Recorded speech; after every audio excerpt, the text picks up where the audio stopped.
and the strong. By Mitch Denton. Fenton stacked up behind the lead members of his squad, the three of them pulling in tight to the bombed-out administratum building. The Kaphorian sergeant felt the adrenaline levels within him rise, his focus tightening as the tunnel vision started to kick in. For some, the rush of combat made them jumpy and on edge, but Fenton always found that it gave him an incredible sense of clarity, as though battle brought him closer to the Emperor. Moving his lasgun up his shoulder, the sergeant adjusted his stance and tapped the back of the soldier in front of him. Within seconds, the group were moving, rapidly stepping through the structure's blown-out doorway, their motions tight and synchronized with one another. As soon as the point trooper crossed the threshold, she spun to one side, directing her attention to the hidden corner of the room.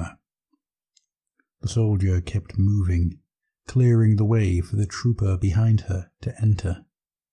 The second Kaphorian did the same, breaking in the opposite direction and covering the other side of the room. Fenton's ears rang with the harsh clatter of autogun fire, the noise far too deafening in the close confines to gauge any sense of its location. Trusting his comrades to clear their sectors, the sergeant kept his focus on the view directly ahead of him and stepped forwards into the space. Keeping the sights of his weapon locked to his eye movements, he scanned the corridor that led down towards the rest of the administratum quarters. Somewhere deep within his core, Fenton felt a curious force compelling him onwards into the darkened passageway, and he soon found himself slowly putting one foot in front of the other. One of the other soldiers from his squad joined him, pressing her body up against the other side of the corridor and matching her sergeant's steady advance. In spite of his muffled hearing, the sergeant could just about make out the sound of thumping boots hitting the floorboards above him as the other squads stormed the upper levels. But he struggled to hear anything from the rooms leading off from the passageway before him. The air began to feel hot and stifling, and he fidgeted nervously, adjusting his stance in an effort to settle back into his weapon's gun sights. "Sarge," the trooper next to him started, a note of concern edging her voice. Suddenly, the sharp, jarring sensation of being under threat came over Fenton, and he spun on his heels, bringing his lasgun around in the direction of his teammate. "Get down!" As the other soldier threw herself to the deck, the sergeant opened up, lacing the wall behind her with las fire and punching scorched holes into the flimsy material. Without forethought, Fenton was already moving, pushing up on the doorway that led to the adjacent room and stepping through without waiting for the other Imperial Guardsmen to get into position. He came to a stop when he saw the crumpled body laid out on the ground, but kept his weapon raised, searching for the slightest sign of movement. The sickly-looking thing could pass for human at a distance, but the ugly, ridged forehead and the off-colour skin clearly marked it out as one of the Xenos degenerate sycophants. His teammate came barreling into the room. "What in Throw's name was that?" She trailed off, slowly approaching the body to take a closer look at the prone form. "Sarge, you've got it right in the head." The soldier looked back and forth between the damaged wall and Fenton with astonishment. "How on terror did you even know that thing was there?" Fenton, perturbed and equally bewildered, simply stared at the lifeless creature before replying, unconvincingly, "I heard a noise." As Fenton and his squad exited the cleared building, a commotion was brewing between their platoon commander and a new commissar that had been assigned to their division, a man by the name of Krenlin. The political officer was a broad-shouldered individual, a stout man who carried himself with an air of constant control that hinted at a suppressed brutality simmering beneath the surface. Commander, you were expected to have made inroads into the manufactorium days ago. Your orders are clear. The Commissar was practically screaming in their commander's face, causing the soldiers to share worried looks. Yes, they are. The Imperial officer stood his ground before the verbal onslaught. Our instructions are to secure this city, and that means going from building to building to make sure we clear out every one of these scum. Kremlin bristled with barely suppressed fury. You are not. What I am not is taking orders from some jumped politico. The platoon's leader cut in. Let me remind you, Commissar, that you have no power to supersede my orders in this matter. I will not jeopardize the safety of my troopers by leaving enemy forces at our backs. Now, get out of my way. Before the man had made it more than a few steps, the Commissar turned on him, pulling out the squat bolt pistol that he kept chained to his body armor. The platoon commander barely even had time to react before the barrel was levelled in his direction and the weapon bucked violently as it discharged a round. Fenton watched in horror as he saw the body of his commanding officer hit the floor. Kremlin turned and addressed the soldiers that had lined the street, a cold fire burning in his eyes. Let me be clear. Cowardice has but one reward in the Astra Militarum. Up until this point, you have been lax in the persecution of your duties, and the time for that has now passed. You will follow my orders. Is that clear? Fenton caught Kremlin's gaze as the man finished his speech. The madness he saw there chilled him to the bone. That night, Fenton and his squad took refuge in the remains of a still largely intact manufactorum compound. A small fire burned in the middle of the assembled group, its cloying stink laying thick in their closed-in environs, yet everyone was grateful for the warmth it provided. The soldiers sat quietly, each lost in their own thoughts from the day. Eventually, one of their numbers spoke. I heard that they lost contact with a number of the orbitals out there beyond the rim. The mood grew somber. They all knew what that meant. Could just be the red flares again, another offered, although even they seemed to doubt the plausibility of their own words. The original speaker looked over. You really think that's true? The other soldier merely shrugged in response. A cold voice cut through the air from beyond the small circle.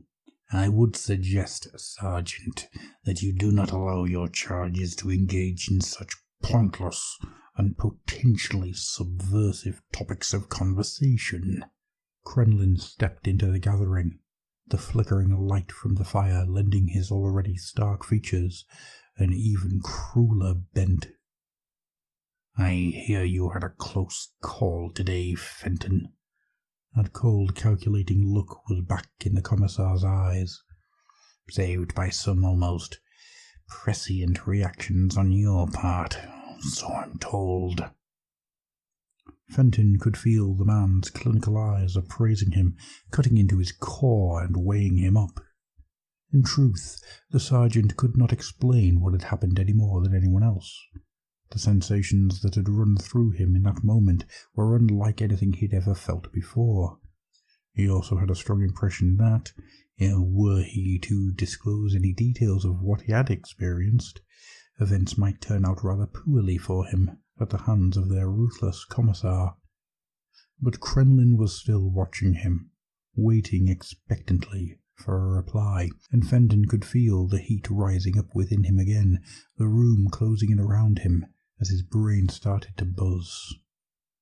He was beginning to feel himself losing control when one of his squad, sensing the trouble brewing, interjected, "It's the luck of the Emperor, sir. Sarge has always had it."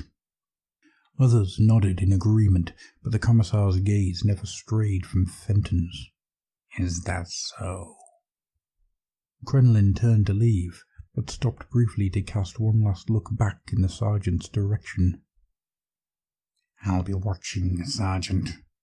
I am eager to see your performance on the battlefield, especially in light of recent events." And with those parting words, the Commissar left. Fenton let out a long breath as he felt his body relax, suddenly exhausted beyond measure. "I'm going to turn in." He traipsed away from the group, a cold feeling of dread filling his gut as the sound of the soldiers' quiet conversations faded into the distance. The sensation of falling was palpable.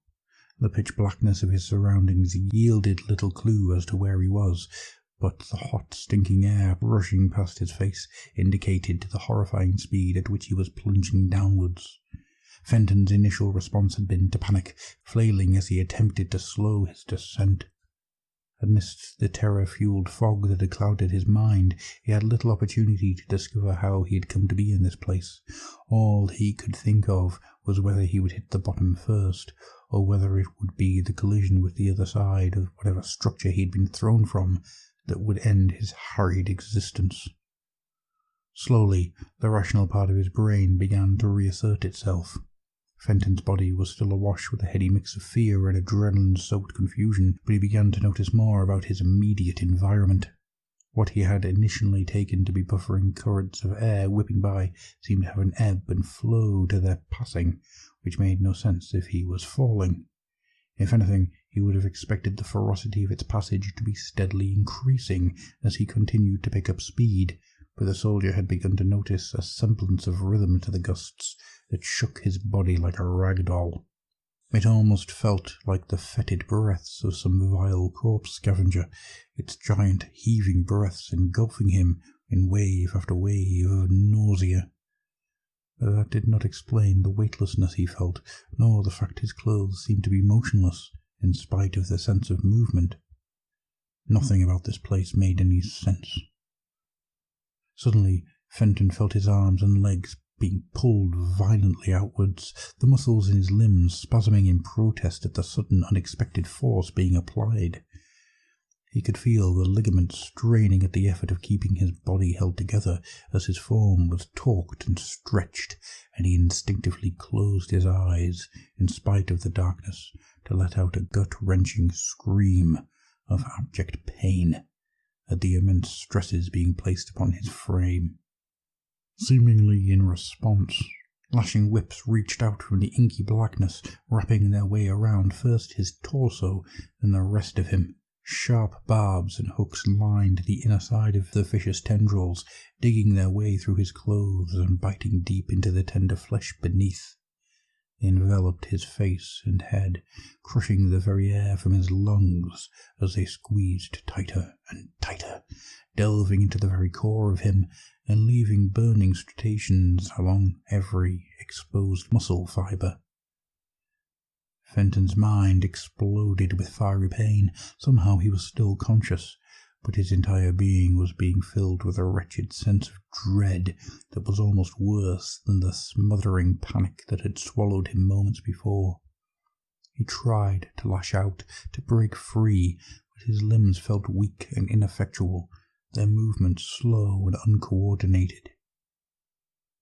As he was certain he was about to succumb to the torments being inflicted upon him, Fenton felt a sudden rush of air fill his lungs. His vision slowly returned, and he realized that he was able to move again. It was night, and surrounding him was his squad, all of them soundly asleep. His lungs were still desperately hitching up and down, trying to pump oxygen to the rest of his body.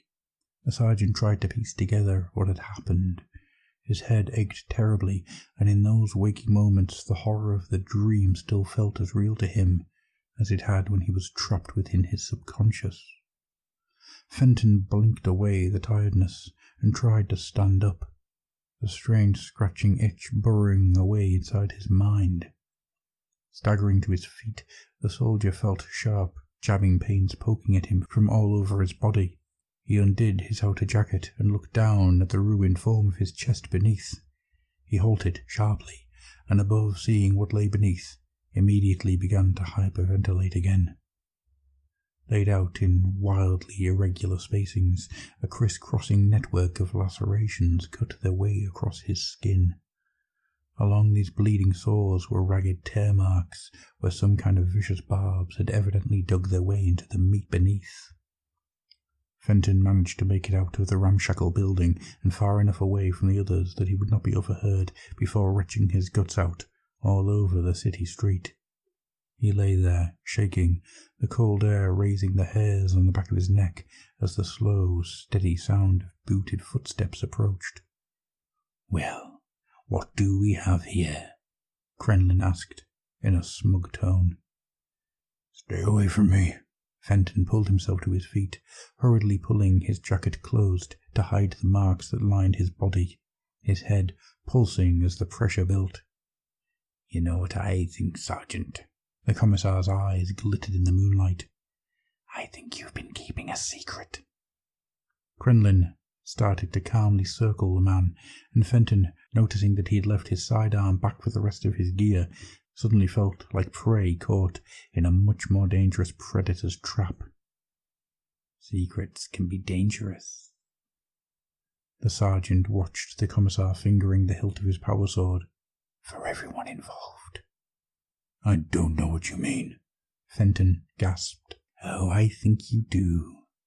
Crenlin gave a sigh of resignation, then stopped and looked at the sergeant with genuine interest. "Did you think you were the only one?" Fenton could feel that nauseating buzz creeping up within his head again, the air around him starting to crackle with barely controlled energy. "We've seen this a lot more with the recent High Fleet incursion," the commissar continued, "ever more increasingly in the weak and the corrupt, such as yourself." The cold smile was back. "Losing control of what little command they have over their perverted abilities." "What are you saying?" The sergeant felt his fear turn into something hard, something strong. "You know what I have to do," the commissar replied, tightening his hand around the hilt of the power sword. Fenton lunged towards Crenlin, his brain searing with a burning pain and the world around him exploding into a great ball of light. He was dimly aware of his body flying backwards, of his consciousness fading into what he had no idea, and of the whispering, rustling madness that was rising up from within him to scar away any sense of self that he might once have possessed.